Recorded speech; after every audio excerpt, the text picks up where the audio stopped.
and the origins of devil fruits. Let's start off with the first people to eat devil fruits between 5,000 and 5,500 years ago in the beginning. This was when the world was created. Me and fellow Christians believe that the world was created 6,000 years ago. So, if the world was created 6,000 years ago, then in a One Piece world, since the parallel was the 1600s to 1700s, then it would be less than 6,000. So, in the beginning, a man and a woman ate two different cursed fruits, and they were cursed to never be able to swim again. The names of the devil fruits. This was also when the animals were created. The location of where this was, the sunlight tree Eve on the Garden of Eve. That's the One Piece side. Now, the Christian side. In the beginning, a man and a woman ate fruits that God told them not to eat. Jesus also created animals at this time.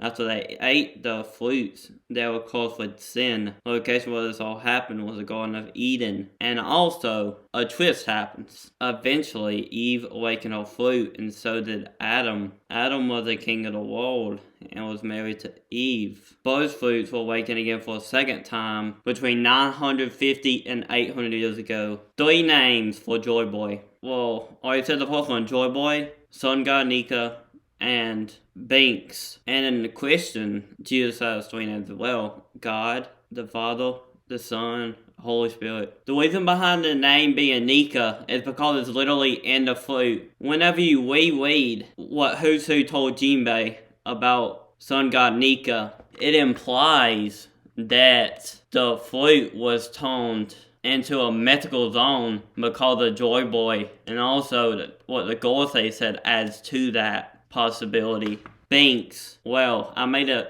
video about this, but let me go ahead and tell you part of it. Well, Binks' Blue Song. It's talking about awakening Joy Boy, the devil fruit, and also delivering Binks' Blue, kind of like delivering something from Binks and Joy Boy. Now, this is straightforward. We all know that it is Joy Boy. The Lunarians used to live on top of the red line until they were knocked off. This war was a massive betrayal of Emu, who won the war against the Lunarians successfully. Lunarians are a direct parallel to Satan. He was kicked from heaven. Also, the throne was empty, but was held in spirit by Nika. He was kind of a king, but not really. The reason why he was called a king, because people called him a king, so it's like, oh, I guess I might as well. So no one else will become king, cause Luffy doesn't want to rule anything. He gave people freedom,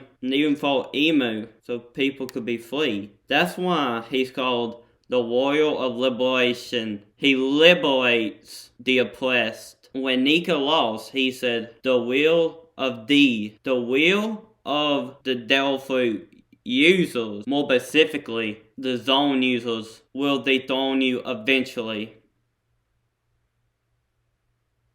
By this time, all the D-Clan members was made into devil fruits by science. We already know that Dr. Vegapunk wants to recreate the technology of the ancient kingdom. He also wanted to recreate Kaido's devil fruit, and the Eternal Flame, I believe that's Luffy's devil fruit, and was used more than 800 years ago to light the flame. And that might be the only thing that could help advance Egghead even more. The Dr. Vegapunk awakened his devil fruit and showing the world his knowledge, then they might can help him that way. Anyways guys, I hope you enjoyed this daily video, and I'll see you guys next time.